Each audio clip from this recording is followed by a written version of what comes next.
Ladies and gentlemen, it's time for another edition of Adventures in Careerland.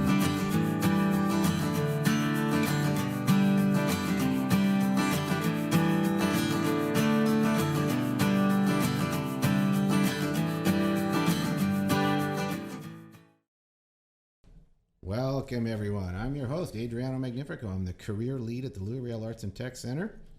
We'll be joined by a couple of co-hosts in just a moment. Just want to mention about our esteemed Arts and Technology Center. It is a place of applied, technical, and apprenticeship learning. Programs like building trades, broadcast media, baking, pastry arts, automotive, hairstyling, information systems. It's a place where you come to find the skills that are lying dormant inside of you. So many high school students come to this space because they've been on the beaten path for a long time. They've done the K-12 system, and some of them say, like my co-hosts here today, say, I need a change. I've got to try something different. It can't be the same. I've done this too long. And they come here and they discover all kinds of great possibilities in themselves. And they see possibilities for employment. Part of this gig is Adventures in Careerland, the adventure. And so we like to bring guests on our show to share their adventure, their career path. What decisions did they make? How did they discover the path for them? What was their high school experience like? And what we discover in this space is inspiration. We discover inspirational stories that young people listen to and acknowledge, that's exactly how I feel. That's what I'm thinking about. That's why it's so important to me. And they feel a special affirmation, a little level of confidence when they listen to our podcast saying, someone felt like me before. That's awesome. And a lot of people do. You see a lot of similarities. You see some differences too. And you also figure out what some of the great questions are that you can ask of yourself. And that's pretty cool. My co-hosts today are two such students. Of course, I'm with Caitlin Middlestad, who's our co-host. How are you, Caitlin? I'm good. How are you? All right, Caitlin. How's your day going so far? It's going actually really well. Why? It's so nice out, so I'm happy. And also, we're working on something fun. So are you a hot or cold person for the weather? I'd rather have hot weather. Really hot weather? By far. Well, not really hot, but I'd rather have like warm, where you can just walk out in like shorts and a short sleeve and be fine. Would you like to live in a place like Italy in the summer where it's 40 degrees or Greece where it's 40 degrees and wander around there? Would you like that? That would be fun. With no air conditioning? I like my air conditioning. Oh, another first world problem. Very good, very good. And Caden Sidler. Sidler, yes. Sidler. He keeps changing the name. No. He does. Caitlin, he keeps changing his name. I don't think he knows how to pronounce his own name. Because he said Seidler a while ago, and now he's saying Sidler. Sidler. So it's Seidler. Sidler. Yeah. Seidler. All right. We're going to keep quizzing you because eventually you're going to change your name. It'll be a whole different name. Yeah, no different. It might be Schmegley by the end. Caden Schmegley. Schmegley. All right. So, Caden, what have you been doing all day today? Not much. A little bit of editing. Having a good morning. It's hot again, so. And of course, these students good. are in the broadcast media program. Yeah. Are you a hot and cold person? I'm a hot person. My skin in the winter. It's not good. I much prefer being hot in shorts and not having to wear layers. But you look like a pretty fair person. Do you burn pretty easily? I do. I don't tan. I'm a ginger, so there's no tanning for me. A ginger. But it's just burning. But I'm pretty lucky, and I stay unburned. So Wow. yeah. I'm trying to grow ginger in my garden. That's an interesting piece. Anyway, amazing that you're talking that way because I'm thinking about you two and graduation, and Yes. I go to lots of classes in the Arts and Tech Center and around the division and ask them this question often. I ask them, what is your greatest fear when you leave high school? So I'll bring this to you too. What are you worried about when you leave this place? Well, first I'm gonna miss it, obviously, just being around this stuff all the time. But So you're worried about not being comfortable well, here? yeah, maybe a little bit of that. Yes. Yes. I'm actually, I'd say just being out and having to figure it out on your own is a little scary. But I mean, I'm excited to be. Does ATC help build your confidence about making a leaving? Yes, it alleviating does. some of your fears. For sure, like the thing that you do, with helping with internships and all that, and getting the resume sorted out so you can go to an actual workplace. That's cool. It makes it easier because you get a little help and feel more comfortable doing that for sure. So it's important to have support Yeah. before you leave. Yeah. Does the regular system give you enough support? Not enough, no. Not Okay. depends where you are, yeah. Okay, that's an editorial comment. Thank you, sir. Caitlin, what are you worried about? Nothing. That's fantastic. no. Caitlin, I'm just worried about not knowing what to do after.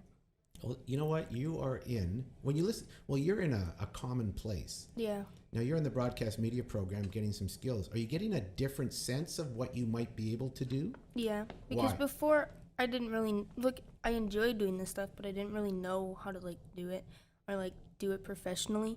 But now I do, so now I have like more confidence in it, and I think I could go farther. And you know, that's kind of cool because our guest and I were talking yesterday, and he was talking about, he's a marketing major, right? And that's one of the most, I don't know, ambiguous kind of degrees you can get. And he'll talk about that. So you've talked about marketing, right? You've thought about marketing. You like to be creative in your classes. Here you come here and see it, and you see what an actual marketing document looks like, Yeah. and the kind of precision that goes into it, and the kind of audience it has to serve. You see that stuff right in this program. So I submit to both of you. You're getting skills you may not even know are super relevant till you do the career canvas later and you start telling the story of it. Right? It's important stuff to do. So we have a guest today, a very special guest. He's a dear friend of mine. I just love this guy. He's a person I've worked with for the longest time.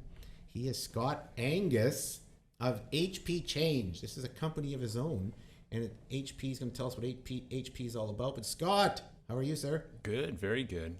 All right. How are you all? I'm ready to go here. I'm ready to register for ATC. You're going to fire it up? That's your Yeah. term, man. I'm going to fire it up, man. I love when you get into a workshop with us and you're going to fire it up, baby. So you're ready to fire it up. Apparently I say that Yeah. all the time. I love it. So let's I love it. fire it up. I know, let's fire it up. Hey, they're worried about things. When you were in high school, back in the day, what were you worried about? It's a great question. There'll be a lot of great questions here, Scott. I see all your notes there. I'm worried. Yeah. The I would say similar to what Caitlin mentioned. It was like I wasn't necessarily afraid to leave. Like I was ready to go, but it was like I don't know what I'm doing in the world. And so yeah, it was a little bit nerve-wracking having to like try to figure that out. Well, that's a common dilemma. So Yeah. you don't know what to do, but you went to St. Paul's High School. Yeah. You minions of mine know what a St. Paul High School is? Yeah. Okay. It's a private school. It's just for boys. So we had a person on last week from Like St. Mary's St. Academy. Mary's, yeah. Now, St. Paul's and St. Mary's hung out together a lot of the times, didn't they? What kind of things did they do together? Because it was all boys in one school and all girls in another school. I can imagine the tension in each school. Yeah, well, everybody's weird at that age. Sorry. So it's, you get your little days planned at the beginning and the end of the year where you do beginning of the year walks and stuff. And then there's the school dances and such. Together, right? Together, yeah. And did you school play sometime? Yep. Like it's hard for you guys to do, unless you're 1600s Shakespeare where all the men are playing females. It's hard. Yes. It's Yeah. hard. So you guys did your plays together. Yes, yeah. Was that the only time you ever saw females?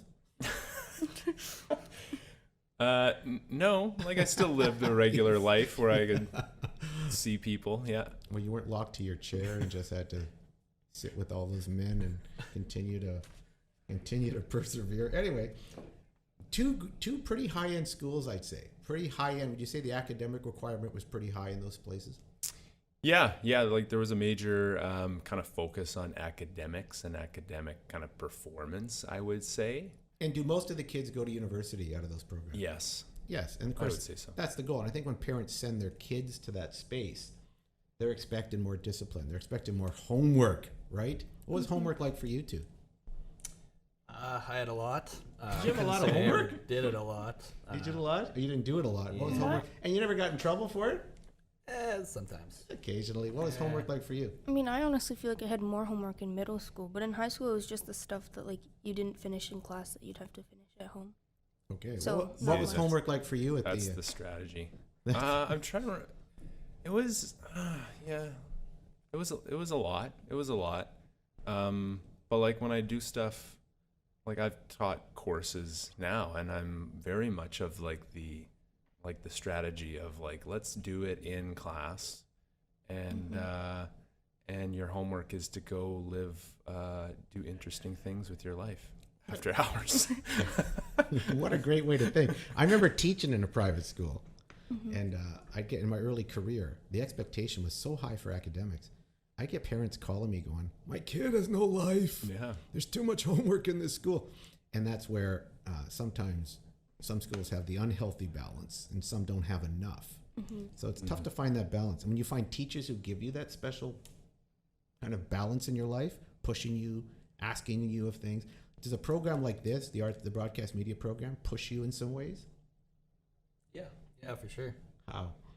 Well, there's a lot of deadlines and stuff to be done on time, so there's Do you ever have to take anything home?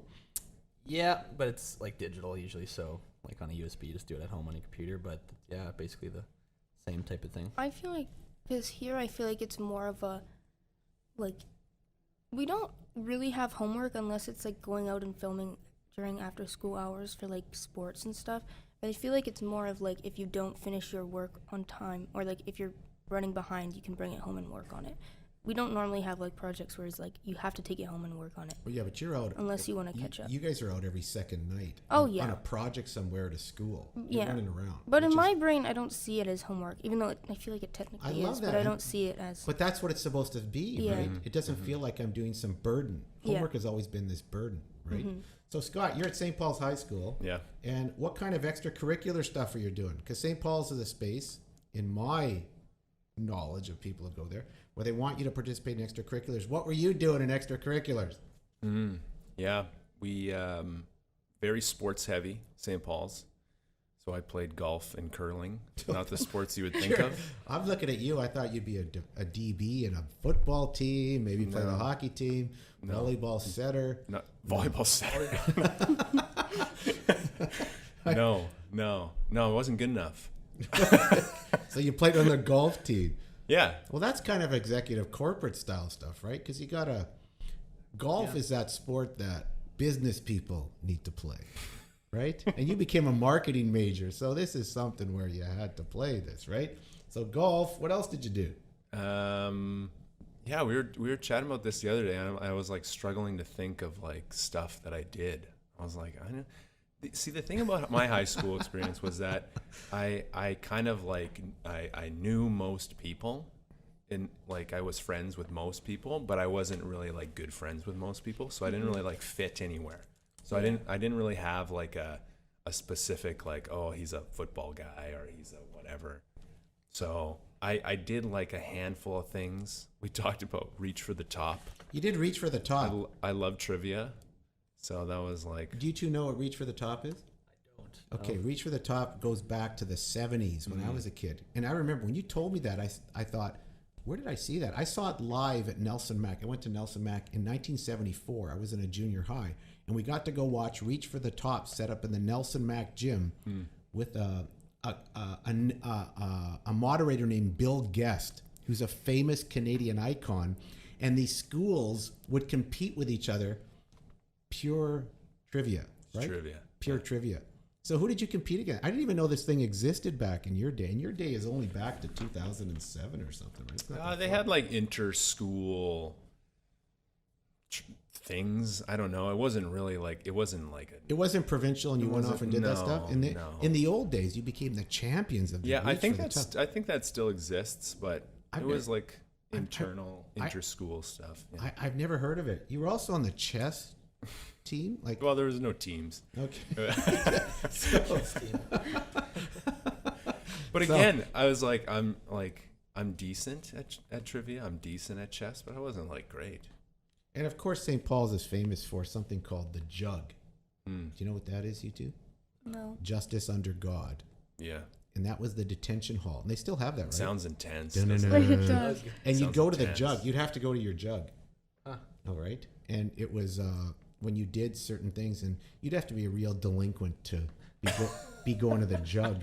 So what were you? What kind of awful things were you doing to go to a jug? You always said, did you tell me you went to one jug or I something? had one jug my entire one jug high your school entire high career. school, and you knew there were guys regular practitioners Oh, in the yeah. jug. Oh, yeah. Guys who were regularly going to the jug. So, Oh, yeah. so what bad things did you do to get into Well, the jug? I was like trying to like keep my, I wasn't trying to like do anything bad. So I was like, I was just trying to stay out of trouble, No, don't make too much commotion. But I did get one jug, and it was like, so they have minor infractions there. So if you get 4 minor infractions, you get a jug. And I think I just had I was like chewing gum once. I ran in the hall or something stupid. Your tie wasn't straight. The dress code violation. Dress codes was are like crazy there, right? Yes, You yeah. guys got to wear at St. Paul's. Do you have to still wear the sweaters and the ties and the jackets all the time? Well, I think they a still suit, are, a right? suit and a tie. Yeah. Don't suit you and a like tie. get a day where you can just like Yes, there's wear casual like? days. Oh, that's nice. That's nice. Would you like to wear suits and ties all No. day? You do? I wouldn't. I would mean, not.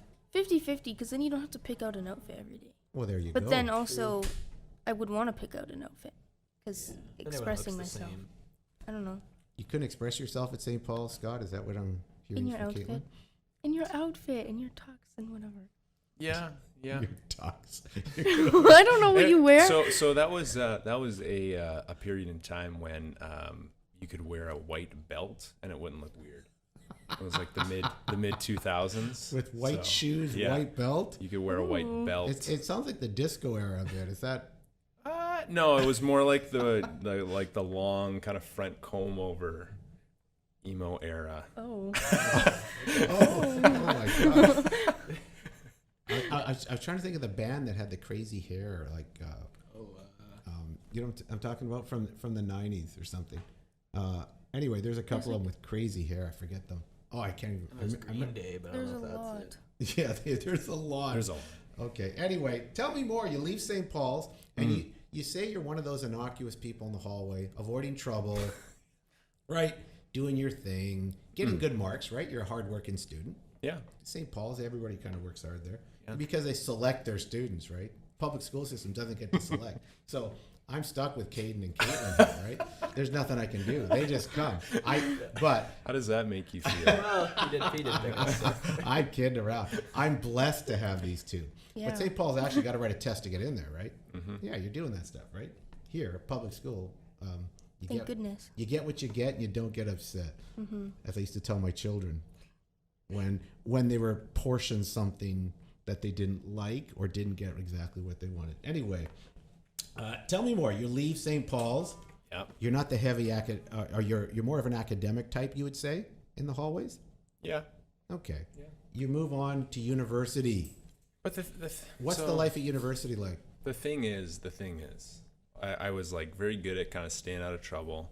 And how you stay out of trouble is you memorize stuff. Ooh. And you get decent marks. But looking back, hopefully this doesn't ruffle any feathers. I didn't learn anything. I didn't really learn anything. Dun-dun-dun. Oh my gosh, I see some birds. Are those feathers being ruffled at the bird as they fly through the podcast studio? I don't think so. So that was like, so I was like, I guess good at academics, but I was like good at just kind of doing what I needed to do. But you understood that, right? About Yeah. the academic world. You had to regurgitate things. Yeah. And you could memorize them. So you had a great memory. Could you look at things Yeah. and memorize them quickly? I could do that. No, I have to write them. Okay. I have to write stuff out. Okay. I did that too. I made my notes, and once I memorized, I put my notes with acronyms and things, with different words, letters that meant different words that I could bring to a test very quickly. I had my little techniques I used to study. So the memorization thing, you didn't learn anything. So you're going to university. Is it the same gig? You're just memorizing for the psychology test? Some. I remember doing that too. Just Some, I'm memorizing textbooks. So your university one, what do you figure out about yourself? So university one is like this year where you like take some required courses for the path that you're going to want to take. So this is at the University of Manitoba, and I don't know if I learned much. You kind of learn the ins and outs of like the university setup, I would say. Yeah. So you're kind of in there, you're kind of going, okay, this is kind of how things are a little bit different than high school. Nobody's forcing me to go to class. I'm not getting a jug anytime soon. I just get horrible marks if I don't do the work. So that was like kind of U1, and I was kind of on track to go to Asper School of Business. Was that kind of like the choice? Yeah. And so how I decided that, I knew you were going to ask this, so I cut you off there. Right on. So how I decided that was at the end of grade 12. I said, okay, what's the nothing was really calling me, and so I was like, what is the least offensive option for me? And it was like more so like out of just, I need to do something. I'm in university, I got to do something. And so that was kind of the how I decided to go into business, which doesn't sound like the greatest way to to get into something. Was that it was just like, oh, I guess it's all right. But I wasn't a science person. I wasn't, any. Were you a writer? Anything Were you more of an arts person or science? You said you're not a science. You're more of an arts person. You like to write. So it's interesting because I would say more early on, I was really good at math. We talked about, and so I was very like kind of logical math focused. But I would say more so now I'm less that, way more creative. I feel like I've kind of like found myself a little bit. So you started out more as this kind of left brain logical thinker, right? Mm-hmm. And now you've developed your right side, your creative side. Yeah. Now, did school kind of suppress that in you then? Do you think? Like was there great opportunity? If you're just memorizing stuff, that's such a left brain thing, or a left brain thing to do, right? Mm-hmm. What helped you discover this creative side of yourself? COVID. Surprisingly, yeah, I would say, like just recently, I've gotten a little bit more creative. I think it's kind of always been there. Like throughout my jobs, I always like bring in a creative aspect to it, but I would say that I've kind of leaned into more of maybe the more traditional things that you would say are creative, like writing and doing a lot of video and audio work, like maybe what you're doing. Yeah. So I kind of found that throughout the last couple of years. But I would say anything that I do, like I've done a lot of like event planning and fundraising over my years of professional. You okay? Yeah. Yeah. I was trying to move the mic. She's I was trying not to moving her laugh. mic a lot around, and I'm giving her that furrowed eyebrow look. I don't want you to hear me like swallowing There's the a water. lot of subtext happening around the table, just in case you can't. We're not visual. Yeah. We're just, Not yet. that's the beauty of live radio, everyone. I'm kidding. Anyway. So I always like to bring a creative spin to it, but I feel like I've to anything that I do. But I don't know. I feel like over the last couple of years, I've really leaned into that a little bit more. So yeah, I don't know if I consciously suppressed that in school or whatever, but maybe there wasn't really some there's all space to explore it. There's all kinds of research that shows you're so creative in elementary school, and you kind of lose that kind of impetus as you become more science or STEM, or some of the subjects are more memorization and more just fill in the variables. And high school has a lot of that piece, right? So when we offer opportunities in high school for you guys to create and think about possibilities, then it opens up some doors for you in your brain. You begin to see possibility. Yeah. So you go into business. It's funny because you go into business almost because business is the generic thing to go into. And I don't mean that in a bad way. It just offers you a chance to see many different facets of what work looks like, because everything's a business, from a nonprofit to a profit to a small startup to a large corporation. And in the Asper School, you join that. What did you get into there? What did you like about it? What didn't you like about it in the Asper School? Yeah, so it took me a couple of years in university to kind of get your footing, I would say. But maybe that was just an excuse I was telling myself. It was kind of like, just take care of your courses, blah, blah, blah. Okay, but then eventually... Okay, were you partying a lot then? No, I wasn't cool. I'm not cool. Hey, I think he's cool. Do you think he's cool? Yeah. Yeah, he's I pretty. like Caitlin. Yeah, just Yeah, he's the cool. restraint. Like, Yeah, man, you're cool. don't sound so like. Yeah, the jury's out. We're all looking at each other. What should we say? Yeah, he's very cool. Well, thank you. So I would say somebody asked me to join a committee, and the committee was that there was an event happening where at Asper there's a lot of events where professionals get to kind of like mix with like the students there. So and the companies and such kind of use it as a recruiting tool because they build relationships with the school, but also the students as a way to kind of like see, you know, do you want a summer job? Do you want to eventually work here? And so it's like a good kind of recruiting thing for them. And then for the students, it's obviously great to have opportunities for summer employment and for jobs past Asper. So it was like kind of like one of those events, and somebody asked me to join the planning committee. And so that's how I kind of got exposed to like event planning, I would say, or putting on kind of events. And that I kind of did that the rest of my time at Asper, was just kind of like joining committees and working on projects that I felt gave me more like realistic skills that I could take past school. See, that's important. I've talked to our esteemed co-host here just about that tap on the shoulder. When people tap you on the shoulder and say, "Do you want to join this?" They're doing that for a reason. They're not doing it out of the blue. They see something in you, and they say, "Scott, you might be good at this," without them actually saying that to you. Yeah. So, what did it feel like to get that tap on the shoulder and say, "Hey, we want you to join this"? In hindsight, it's an important moment. During the time, sometimes things just happen and you don't kind of realize it until after, I would say. And so that was definitely like a reflective moment of being like, yeah, that tap on the shoulder. But in the moment, it was just like, oh, that sounds interesting. You don't really. It was more so just kind of it was just a nice kind of like departure from the usual school structure where it's kind of something extra. It's something where you kind of leaned into your curiosity, I would say. Well, that's very cool. That's very cool. So would you say then, and I ask this because I see it so frequently, it's those extracurriculars, the outside activities, where the heavy learning actually happens. The academic learning is important. It with proper reflection and with proper engagement.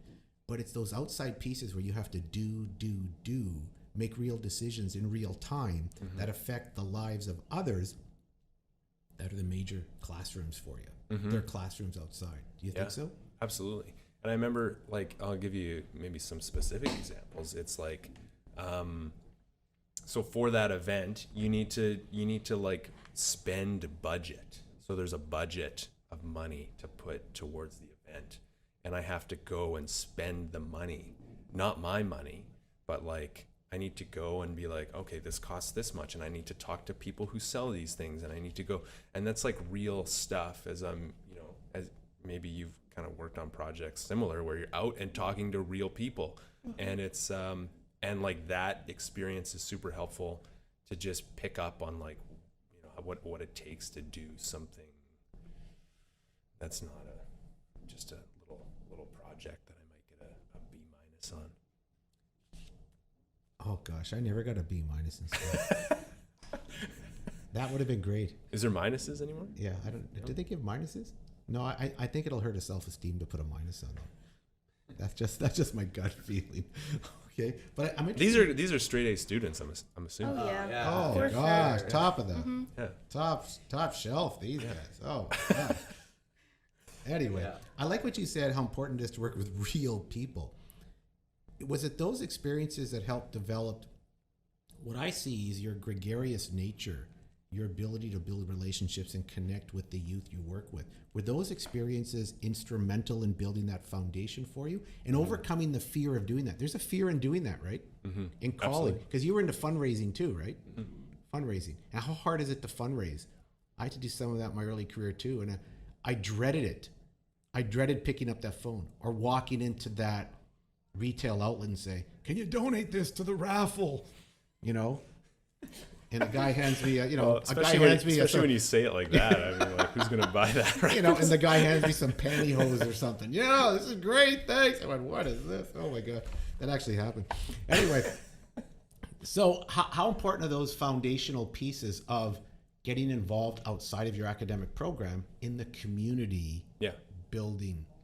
Yeah, well, I always say like, so I do like workshops and stuff, and I always say like, I remember in grade 10, going back to high school, it was like a public speaking thing. I need to give a speech in front of the class, and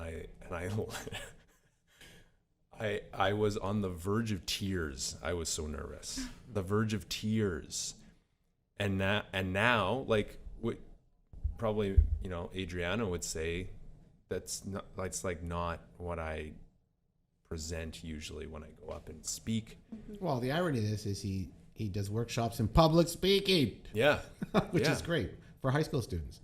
And so all those experiences, talking to people, and public speaking is not just like in front of 200 people. It's like you need to have a conversation with somebody you've never met before, and so all those experiences. And what you mentioned about, event planning and stuff like that, kind of getting those real world interactions was super helpful. And then, like the last year of my university in Asper, I co-led two fundraising events that were huge. We raised thousands and thousands of dollars and kind of got my feet wet in fundraising. And you're essentially asking people for money, which is the hardest thing to get from somebody. Oh, it's hard. And it I don't know, for me, it needed an extra level of, I have to do this. I just have to get through it. Did you ever feel that way? Like I never liked doing it. Absolutely. Because I felt like I was imposing all the time. So I'll tell you a funny one that we did. There was these things where it was university. So we would go to the bar, and I would have. And just for you two, that's a place where they serve alcoholic beverages. Just so you two know that. I'm Okay. 19. Okay. Yeah. You may not know what he's talking about, but just for the future. Okay. Okay. Soon. I hope you never go to a bar, and you're always the kind, gentle, innocent person you always are and have. Maybe. Been. Anyway, keep going. So we would go to the bar, and Sounds like a joke coming. I walked into a bar. And I don't know who invented this fundraising style or what, but they're like, you do this, this is part of what you do at this campaign. And you essentially get a huge one of those mega jars of double lollies, like the suckers, and you go to the bar, and it's called a buck-a-suck. And you try to sell suckers at the bar for $1. Oh. Yeah, and it's loud in there. So you're trying to talk to people who are partying, dancing, drinking, loud music, and you're trying to convince them to donate to a charity by buying a sucker. Yeah. How did that go? Surprisingly, you get kind of good at it. You kind of determine like, how do I approach somebody? And what do I say to them? Because you literally have 1 second to say something.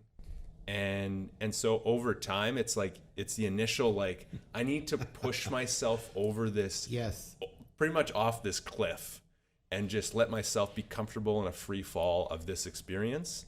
And you come out of the night feeling like, wow, that's, we raised a ton of money. That was really bizarre, because you meet a lot of bizarre people. But it's like, it makes for good stories, and something that I wasn't even thinking about until you just talked about. So it's stuff kind of stores back there of like a kind of a key. Oh, and you've key got moments. stories. And You're making a great point about the stuff that's stored in our heads. Until you talk about them, or find an impetus to talk about them, or find a spark or an ignition to talk about them, they lay there. That's a great story about how you started. You should use that when you're doing workshops. About, like we do, remember I did the workshop with you guys about how to make that first call, right? Yes. For the internship. Like, how do you make a call for an internship? What does that look like? Like, I'm providing a script and doing those kinds of things. It will come naturally to you to do that the more you practice it, right? The more you get involved in outside pieces and actually converse with people and take I love what you said, a curiosity in what they are and what their story is. That's a great story, Scott. That's a wonderful story. Yeah. You better start using it in your workshops. Okay. Okay, So I know. So now you owe me. I'm getting value out of this. Okay, you're getting This is value. great, Yeah, there was no value before. What a burden for this guy coming here. I get it now. Oh my gosh. I penciled you in. Okay, I squeezed you in. It's a gold mine. Gold mine opportunity. So now you leave Asper, and I love that you've left with a marketing degree, and I think this is one of the most, I don't know, ubiquitous kinds of degrees where you're not quite sure what to do with it, right? Yeah. And it's not like you're not familiar with the series Mad Men. Are you familiar with this? Where it's a 1960s marketing thing where marketing is defined as smoking cigarettes, drinking with your clients in the office, and coming up with crazy ideas and trying to sell it to them. Marketing isn't quite like that anymore. There's elements of it. So when you leave this with a marketing degree, what are your jobs and what are the things you start picking up? Because when you leave business, remember, everything is business. So what businesses do you connect with? Well, I'll go back a step because a lot of my friends are accountants. That's right. And so they're good with numbers, but there's a track there. There's a track of like what you do, the certifications that you kind of get on path. You usually get in with a firm and blah blah blah, and then you kind of go on your career. With marketing, it's quite a bit different because it is like a little ubiquitous. It's like you'll learn some stuff about marketing, and then you're kind of like, oh, there's no specific job for you. You need to kind of like figure that out. And so I was pretty fortunate because I actually got my first job because of the extracurricular fundraising stuff that I did. So the first job that I had out of university was for a organization called RAY, Resource Assistance for Youth, which is kind of like a youth organization that kind of serves underserved youth up to the ages of 29. So they do a variety of different programs and services, and I started working there because I had an in because one of the fundraising campaigns was for that. But otherwise, I would have been hitting the job boards. I would have been doing, and I did do that. Because I did hand out resumes. I went to another story that just popped in my brain. I went to a bunch of, because I was into advertising. I was like, I want to work at an advertising. And you want to be one of the Mad Men. I want to come up with zany slogans all day. Exactly. But that's what he's portrayed on television and stuff, right? Yeah. So I went to these like firms and I just handed my resume. And so that was another thing where I just kind of pushed myself. Like, can you imagine walking into a building as a young professional? I couldn't even imagine. I can't believe I'm doing this, and like hand them a resume and be like, I want to work for you because I heard a story one time that this worked for somebody, and it didn't work. It didn't work. I never got any jobs that way. Well, you never subscribed to the Adriano Magnifico school of how to approach them. Exactly. Because nobody taught me. Nobody taught me. Exactly. So I was going in there. My resume probably looked horrible. I said all the wrong things, and it's no wonder. No wonder I didn't get hired. So, but it was. I got my first job because of the relationship and the relationships that I built, and the work that I did in school. Yeah, and I think that's an underrated piece. Is that even during high school and university or whatever post-secondary or whatever education looks like after high school, there's infinite possibilities to build relationships that will help you in your future career. Yeah, and number one is who do you know, right? Number one when you start is who do you know? These young people in this building generally don't know anyone, and sometimes their parents can help them or an uncle or something, and that's super helpful to get you moving, right? Otherwise, how do you walk into that building? Can you remember one of your worst experiences walking into a building? Yeah, it was like an agency, like a marketing agency that does like branding and whatever for companies, and I got like a mini interview right on the spot that I wasn't expecting. And it was 3 questions, and I sucked. I can't remember specifically what the questions were, but I remember leaving being like, that might have been, I never want to work in my entire life. And then security escorted you out, and you were back out on the street. Yeah, but it's hard. But it was because I didn't have the preparation, and I think what everybody does here in terms of like the career canvas and reflecting on those pieces helps you in your storytelling of. And it kind of ingrains that in you so that when you do have a situation come up like that, like, oh, I'm getting a 3-question interview right now, like out of you have something to say, because I didn't have anything to say, or I feel like I wasn't ready.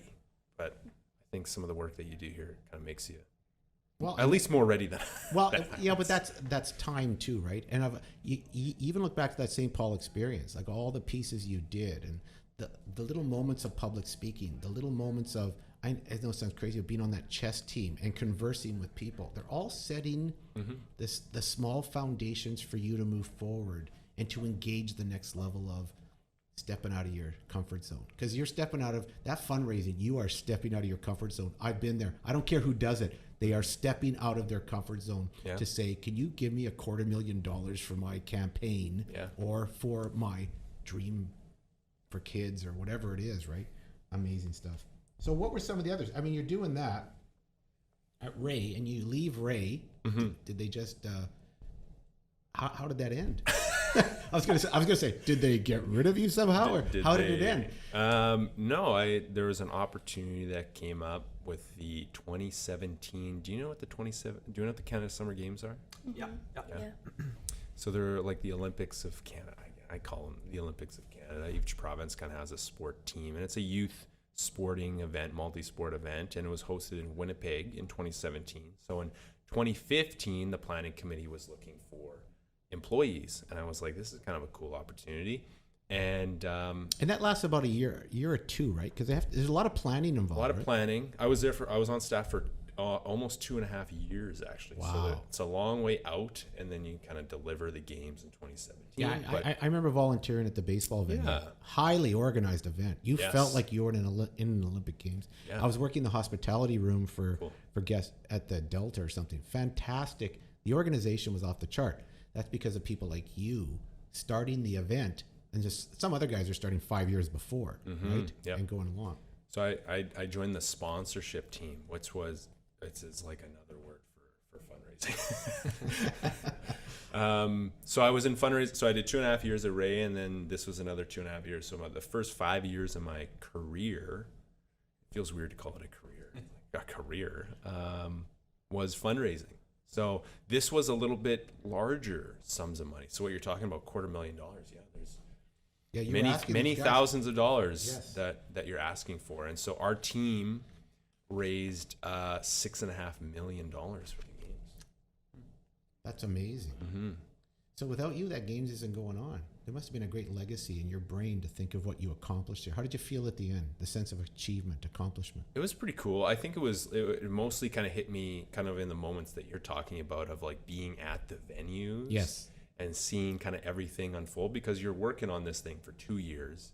You have no idea what it's, you kind of picture what it's going to look like, but you don't really know what it's going to look like. So I'm sure when you work on projects or long-term things, it's like you have an idea, but until you're in that moment, you're like, oh, this is interesting. Yeah, when you guys go to an event and you're streaming the provincial football championship, you don't quite know what you're getting into. And then you look at your streamed work. You must look back on that sometime and go, wow, that's pretty cool stuff. And those are amazing achievements. You have stories there that you need to tell that we'll talk about later about your experience and how it affected you and how it made you stronger and what you overcame. What were the challenges of it?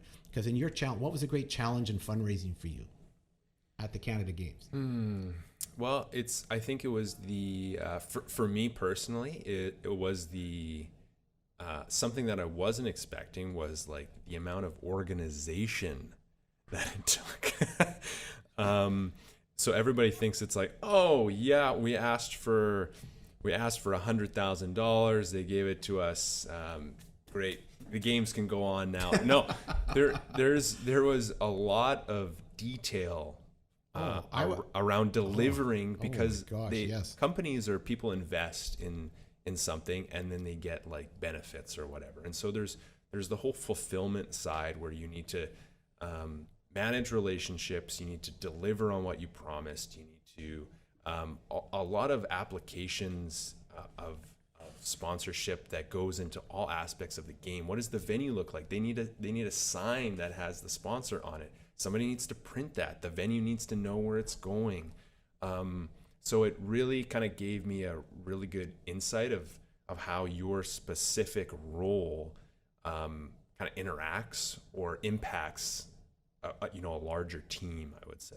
And so you need to be organized to be able to deliver that, because if you're not organized, Yes. you're creating fires for other people around Yes. you, and people aren't going to work with you. Well, and want to work with you. and you'll burn some bridges if that sponsor's tent isn't up there in the right place at the right time. I was at the baseball venue and saw all that stuff, and the level of organization there is off the chart. Just the baseball venue, Yeah. and look how many venues there are going on for all of the sports. Yeah. So you moved from that. And I will say, organization is not my strong suit. So this like really pushed me, Yeah. and it was part of the job. I say this because it was part of the job that I didn't necessarily like. I didn't even mind the asking for money. I didn't mind like the building relationships, but it was like the organization part is not my strong suit. And I kind of learned that about myself, is that sometimes I get frustrated with that. And Yes. so in the future, it kind of helps me go, do I need help with this organization part? How much of this can I take on a daily basis because it's Yes. just not something I feel like I'm good at, nor something that I want to like be to learn, essentially. Yes. So it kind of like made me learn a little bit about like, what are my strengths? What am I good at? What do I want to get better at? And sometimes you overcompensate for that. You organize so hard. Mm-hmm. I always have that issue myself. I'm not an organizer. I'm more of a thinker and a big picture thinker. And so the organization piece, I overcompensate by being over organized sometimes. And that's Yep. I don't know, but that's a big games you put on. I saw it in action. So then you leave that, and then it's HP Change. Talk about what HP Change was and why you came up with this. What is HP Change? HP Change is my own company, and it started as nothing. It started as and it continues to this day. just still nothing. The website is still under construction. No, it's a great little company. So talk about it. Yeah, it was like I started doing like public speaking. I kind of like started out of that, like public speaking stuff, and so that's like kind of the direction I thought it was going. I knew I wanted to maybe start something of my own, or at least try. The great thing about a contract gig like the Canada Summer Games was that the games are done at a certain point, so your work is over. Like, it's not like just a job that you can continue to work over like every single year. So at the end, it kind of gave me a good opportunity to be like, oh, maybe I've had this idea to maybe start my own business since I got to university. It was kind of in the back of my brain, but I didn't really have like an idea, right? So it was like, well, this is a great opportunity. Let's just start it now. And so I just started trying to build relationships, which is an underrated part of starting your own business. It's kind of turning over any stone that you can. And huge thanks to Mr. Magnifico for helping me on that journey. And I started doing whatever job I could get, like literally anything I could do. And To work with youth. work with youth. Yes. I did workshops for professionals. I did anything. I loved it. Yeah.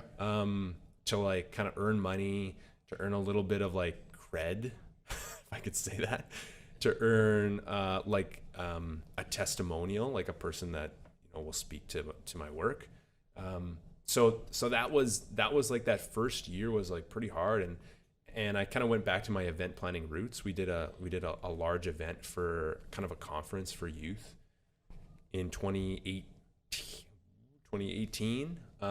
And it was just an idea to get young people together to talk about the ideas that are important to them. And I still do work like that to this day. And so it kind of evolved. And the more I worked with schools, it morphed a little bit into like still that, but a lot of like career development stuff. So I would do like custom programming for schools on career development. I would jump in with Mr. Magnifico to do any sessions that I could, essentially. And slowly kind of build up these relationships, build up this portfolio of work.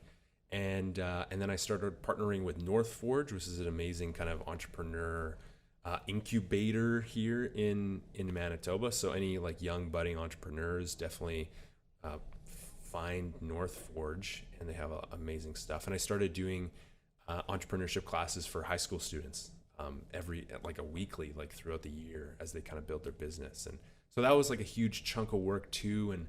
And now it's like COVID was a tough time. I'm giving you the full summary here. I'm giving you like the full business landscape. The COVID was a tough time because schools were, really focused on just getting, I'm sure what was that time like for you? You're just trying to get through it. Yeah. Yeah.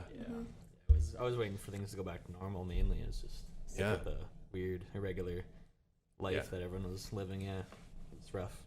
Yeah, I was just honestly trying to just get through, survive through it, and get out. Yeah, I know. You're just kind of be like, what do I have to do to get this mark or like get through this course and like get on with this? And it was like, and so everybody was on that mindset, and I was like, I got nothing. Nobody's looking for extra stuff. Nobody's looking to bring in Scott for extra stuff, because everybody's focused, and I completely understood that. So I kind of, I started doing a lot of video work and like trying to deliver value through like video, like like what everybody else was doing. And so we did kind of career features, and so now I do a select number of workshops with a handful of schools. It's not as much as I used to, but it kind of led me on this path of like, we did a local TV show last year that we did on like careers, and I'm doing a little mini series, and I do a lot more writing, and I am kind of in the improv scene in the city. And so it kind of led me doing those videos during COVID was like, oh, it was like, would be good for my business, but it was like good for me to explore new things and to get creative and kind of find that creative thing and that feeling that I didn't have, I think, all through my school. Yeah, that's pretty cool. So that's like the sorry, but that's okay. Went on a roll there. But that's the cool. You got to watch his videos. He does these little improv videos on LinkedIn.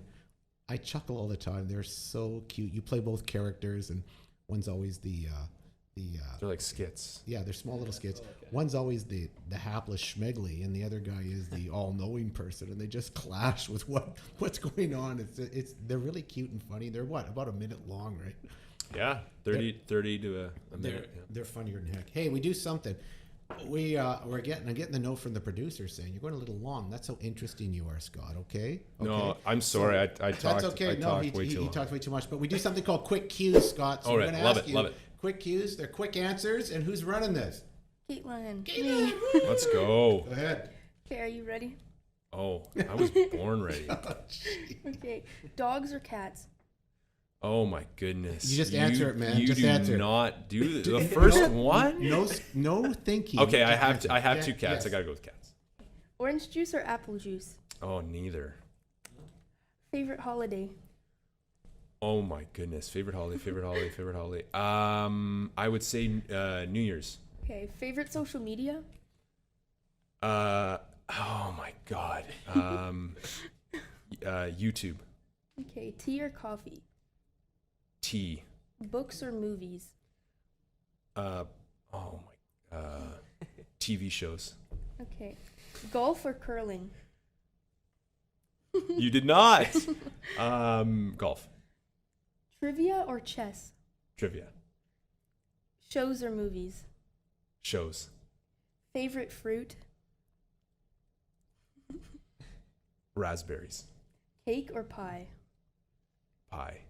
And last question, what is your favorite podcast? Obviously, Adventures in Career. Good answer. That answer entitles you to have this actually published and to put it on the airwaves of this new thing called the internet. How exciting for that. Hey, thank you for that, Caitlin, and thank you, Caden. And Scott, what a delight to have you on. It's been a while. You've always been in kind of the back of my mind. I thought, when other people couldn't come in, this sounds crazy, but I know I can get Scott probably in a week's notice. Yeah. I always thought that, which was, I'm taking you for granted, I guess. No, that's fine. But it's so super when you said I can do this. And I tell you, your story's amazing. And I love when you connect to kids, especially kids that I know, and they talk so well of you and they're so excited by you. So I hope you continue your HP stuff. Of course. And you continue to iterate it and move it. And I hope you continue your video stuff, because his videos are really funny. They just make me laugh. I know him. You post them on TikTok? Yeah. Because I think me and Caden saw some. Yes, they're good. funny. They're all over TikTok. So you got to be a TikToker. What's the deal with TikTok? No, TikTok's not today. giving me, Stop. They're not giving me any love. Instagram is giving me huge love. I like it. Well, I guess when you fall in love with a social media program, there's a psychological thing. Maybe a psychiatrist might be involved in it. I'm not sure. But anyway, Scott, I want to tell you how appreciative I am of you coming here. What a great story. And it's always my pleasure to interact with you. You are like a little son to me. Hey, I feel, you know what? I just want to say, quick second, I just want to say, nothing that I've done in the HP change realm or even kind of now wouldn't be possible without mentors. And so I would say Adriano is a huge mentor of mine. I'm a little misty-eyed right now. Little misty-eyed. Yeah. And on that note, as I reach for a Kleenex, it's time to say. But it's also amazing that you two put up with them, though. Yeah. Like it's like, okay. It really is time to end the podcast. Thanks, everybody. And that's it for another edition of Adventures in Career Land.